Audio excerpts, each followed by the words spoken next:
ናችሁ? ደህና ናችሁ ወይ? ምስራቅ ነኝ። ዛሬ ደግሞ ለየት ያለ ነገር ይዤላችሁ መጥቻለሁ። በጣም ጤነኛ የሆነ ልጆችም የሚወዱት እኛም የምንወደው ወይ ለሳይድ ዲሽ የሚሆን ወይም ደግሞ ለቁርስ ወይም ለስናክ ለመክሰስ የሚሆን በቬጅቴብል የተሰራ ስናክ ነው ይዤላችሁ የመጣሁት እና በጣም ጤነኛ ነው። በዚህ ላይ ደግሞ የሎ ካርብ ነው፣ ብዙ ካርቦሃይድሬት የለውም እና ሎ ካርብ ዳየት የምታደርጉ ሰዎች ራሱ ስናክ ካስፈለጋችሁ ይሄ በጣም ጥሩ ኦፕሽን ነው ብዬ አስባለሁኝ። ዛሬ ይዤላችሁ የመጣሁት እንግዲህ ይሄኛው አንደኛው በዙኪኒ የተሰራ ነው። በዙኪኒ ኦቨን ውስጥ የተሰራ ነው። ስለዚህ አሰራሩን አሳያችኋለሁ። ይሄኛው ደግሞ በአበባ ጎመን የተሰራ ነው እና አበባ ጎመናችንን ፈጭተን ነው የሰራ ነው። ከዛ ደግሞ አብሮት እንዲሄድ ብዬ ይሄኛው ግሪን ሳልሳ ነው፣ ራሴ ቤት ውስጥ የሰራሁት ነው። ከዚህ በፊት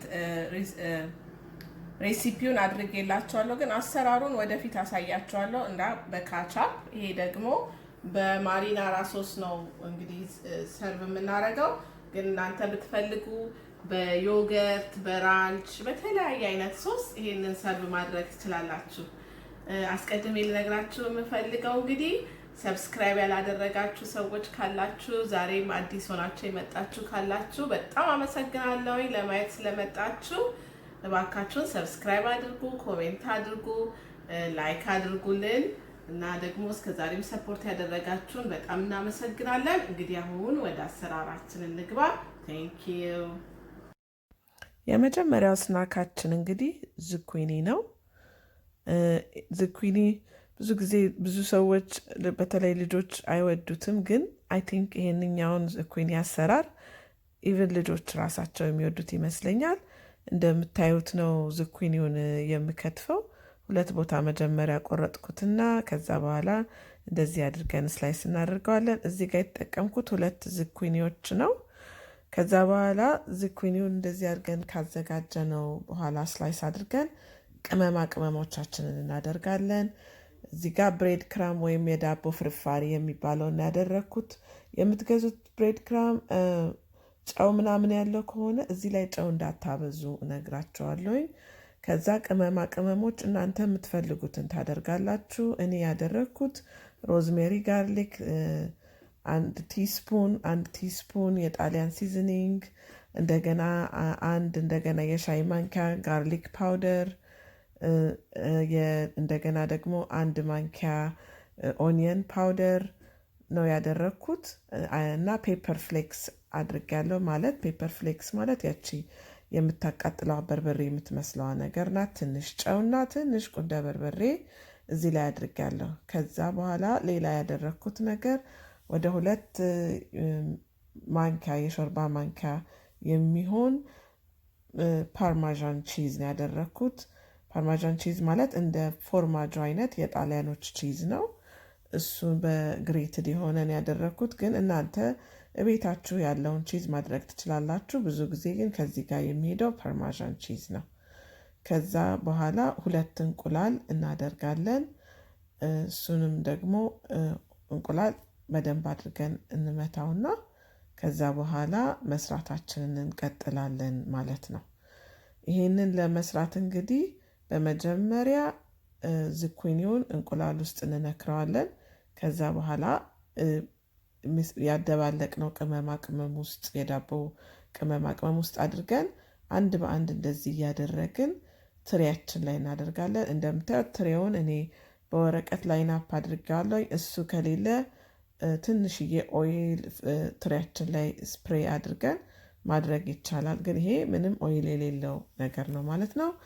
ይሄንን በ400 ዲግሪ ፋራናይት ለ20 ወይም 25 ደቂቃ ወይም ደግሞ በደንብ ደረቅ እስኪልልን ድረስ እናበስለዋለን ማለት ነው። ከዛ በስሎ ሲወጣ ይሄንን ይመስላል። ሰርቭ ያደረግኩት ከቲማቲም ሶስ ወይም ማሪናራ ሶስ ከሚባለው ጋር ነው። እናንተ ደግሞ ከምትፈልጉት ሶስ ጋር ሰርቭ ማድረግ ትችላላችሁ ማለት ነው። በጣም ጣፋጭ ነው ይሄ። ሁለተኛው ስናክ ደግሞ በአበባ ጎመን የሚሰራ ነው። አበባ ጎመኑን አነስተኛ አንድ አበባ ጎመን ነው የከተፍኩት። ከዛ በኋላ እሱን ብሌንደር ውስጥ እንከተውና ብሌንድ እናደርገዋለን ማለት ነው። ብሌንደር ከሌለን ይሄ መፈቅፈቂያ በመፈቅፈቂያ አበባ ጎመኑን መፈቅፈቅ ይቻላል። ከዛ በኋላ እሱን እንደዚህ ፎጣ ላይ እናደርገዋለን ቢኮዝ ውሃ ስለሚይዝ ማለት ነው። ውሃውን ጨምቆ ለማውጣት ከውስጡ። ከዛ በኋላ አንድ ላይ እንደዚህ ጥምጥም አድርገን እቃው ላይ ውሃውን በደንብ አድርገን ጨምቀን እናወጣለን ያለውን ውሃ ጠቅላላ።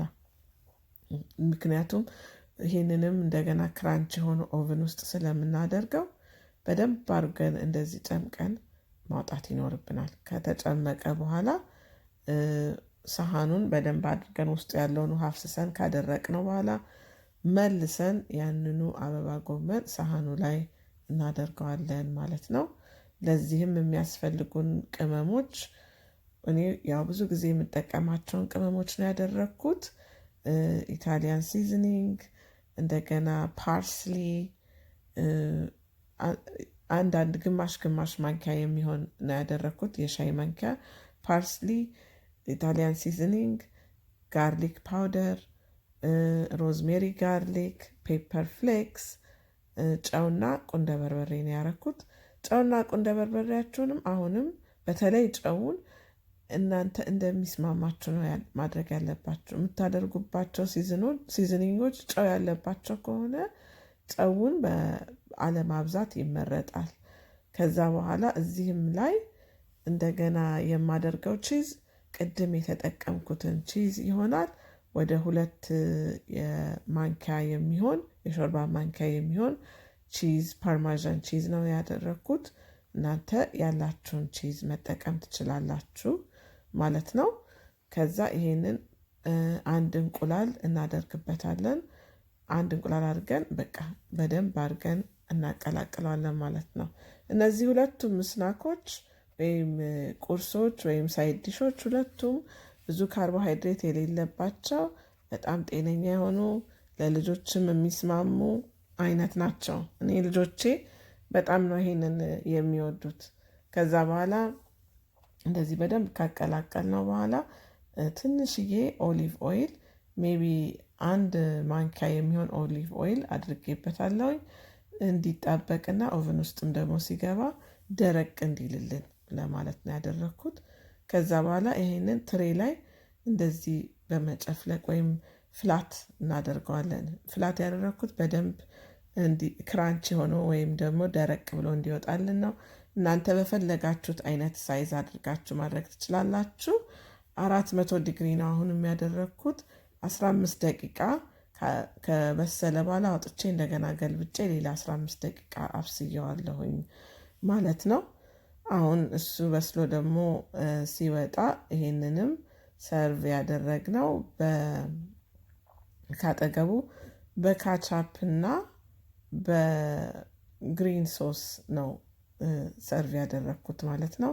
ካቻፑ እና ግሪን ሶስ አሰራሩ ሬሲፒው ዩቱቤ ላይ አለ፣ ማየት ትችላላችሁ። ወደፊት ግን የብዙ አይነት ሶስ አሰራር ዩቱብ ይዤ እንደምመጣ ቃል ገባላችኋለሁኝ።